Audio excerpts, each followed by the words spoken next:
I do not normally make these kinds of videos, but I feel some recent unfounded and libelous accusations warrant a response.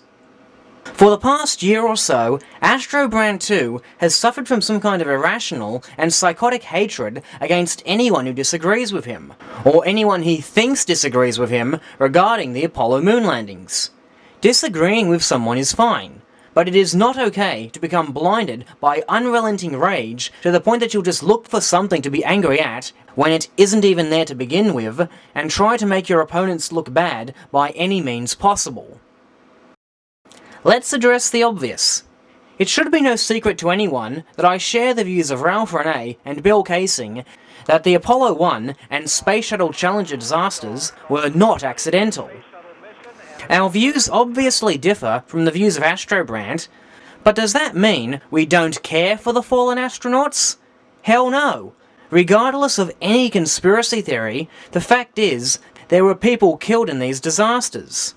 Renee himself made no secret of the fact that he tried to locate the Grissoms to offer his condolences and give them a free copy of his book. What is particularly upsetting is knowing the fact that these disasters did not have to be. Both NASA and North American Aviation had known long before the Apollo 1 fire that 20 psi of pure oxygen would be a death trap. Despite having compiled together a report in 1964 documenting known oxygen fires that resulted in serious injuries, Frank Borman stated before Congress on behalf of NASA that they had no idea pure oxygen was going to be hazardous. Witnesses, such as Gary W. Probst, who was watching the fire on the monitors, testified that the astronauts had tried to get out much earlier than NASA claimed. That 2 or 3 minutes went by from the first mention of fire to the moment the capsule filled with flames. NASA has videotape of the fatal plugs-out test, but these tapes have not been released. On the Challenger side, Morton Thiokol engineers, such as Roger Beaujolais, had been speaking out to try and make their views heard. It was Beaujolais who had taken photos of the damaged O-rings from Discovery's near-fatal STS-51C mission. He discovered that cold weather had caused a primary O-ring breach, with the secondary O-ring nearly a millimeter away from getting burned through completely. He had long warned NASA never again to launch in cold weather. Challenger's launch conditions were even colder than Discovery's 51C launch. On the night before the launch, Beaujolais and company held a teleconference with NASA's Marshall Space Flight Center. He begged them not to launch in cold weather, but he was effectively told to sit down and shut up. Command pilot Dick Scobie wasn't even present during the teleconference, and probably wasn't aware of the danger he was in. He wasn't even given the final say to launch. That decision went to Jesse Moore, who claims he did not know of Thiokol's warnings. Even in the aftermath of the Challenger disaster, Beaujolais' superiors tried to keep a lid on him. As Beaujolais testifies himself, all the engineers who continued to speak up about temperatures were demoted as punishment, while everyone who stayed quiet were given promotion. And then there is the Columbia disaster.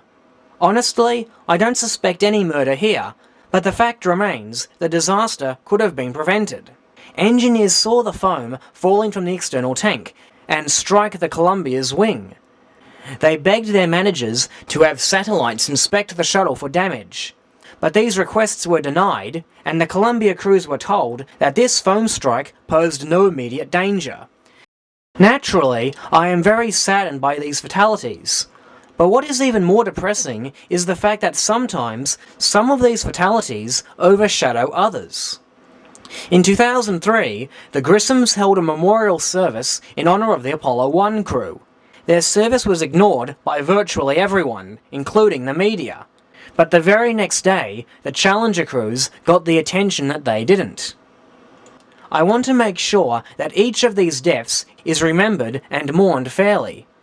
So I produced a series of 3 videos in honor of each of the fallen crews. These tribute videos received great acclaim from many people, even certain individuals who do not believe that Apollo was faked. However, there were certain individuals who tried to allege something sinister behind my doing this. Astrobrant 2 is by far the worst offender.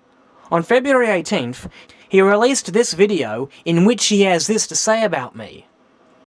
This video was finished, and I would have posted it during the week of the anniversaries of the 3 fatal NASA space missions, Apollo 1 and the Challenger and Columbia disasters. But when I saw that a noxious conspiracist troll like Jarrah White had already posted a tribute to these astronauts, I just couldn't. He has dedicated almost 200 videos to disparaging and denying the achievements of the American space program. He has obsessively accused the US and its astronauts of fraud and even murder. I, personally, deeply resent his exploitation of the tragic deaths of these heroes for his own egotistical, conceited gain. He pretends to mourn the loss of astronauts who he outrageously accuses NASA of killing. If any of them could come back, I'm sure they would tell him to go to hell. He says the Apollo 1 crew were burned alive to shut up Gus Grissom, who hoax believers claim was about to go public, exposing the Apollo program as fake. He says they murdered the entire Challenger crew in order to kill Krista McAuliffe because she allegedly wouldn't go along with the claim that stars couldn't be seen in space. A totally ignorant claim in the first place. In this video, we hear Jarrah White's conspiracist hero, Bill Kaysing, telling why Challenger was blown up by NASA. Moonhoax conspiracy theorists are repulsive, malevolent, conceited, ignorant, arrogant, self-aggrandizing scum. They do not deserve to make videos honouring the dead American astronauts. Jarrah White's videos, fictitiously honouring dead American astronauts, is a grievous affront to all Americans and all humans who respect achievement and brave exploration of the cosmos. So I will post this video despite Jarrah White's nauseating, self-serving, unctuous, and profoundly offensive and insulting tribute. I shouldn't even bother commenting, let alone making a video about it, but I can emphatically assure you that these accusations about me are false. I do not pretend to mourn the loss of anyone, and I do not exploit people's deaths for personal gain. I am absolutely disgusted by these accusations. My position has already been explained. I genuinely offer my sincerest condolences to the family and friends of the fallen astronauts and want to give everyone the opportunity to have their turn in paying their respects. What Astrobrant does not reveal in his video is the fact that Gus Grissom's son, Scott, shares Bill Kaysing's belief that his father was murdered in the Apollo 1 capsule. I asked Astrobrant if he thinks Scott is also repugnant, to which he replied, "Who gives a damn what he thinks? He's wrong, but at least he has a sincere motivation. It was his father, and he was angry about his loss. You don't have any such motivation. You're an offensive little troll who tries to promote himself by exploiting disasters. Like 9/11 too, right? I'm not surprised that one such as you would be totally unable to see the difference between you and Scott Grissom. He is sadly incorrect. You are egotistically self-serving, and yes, repugnant." So, he doesn't care what evidence Scott has found, because he'll just dismiss him as wrong. But he'll spare him all the slander because he is related to Gus. How revealing. Well, let me ask you something, Astrobrant. No doubt you have seen my full name. You and others like to call me by my first name, but rarely do you refer to me by my surname.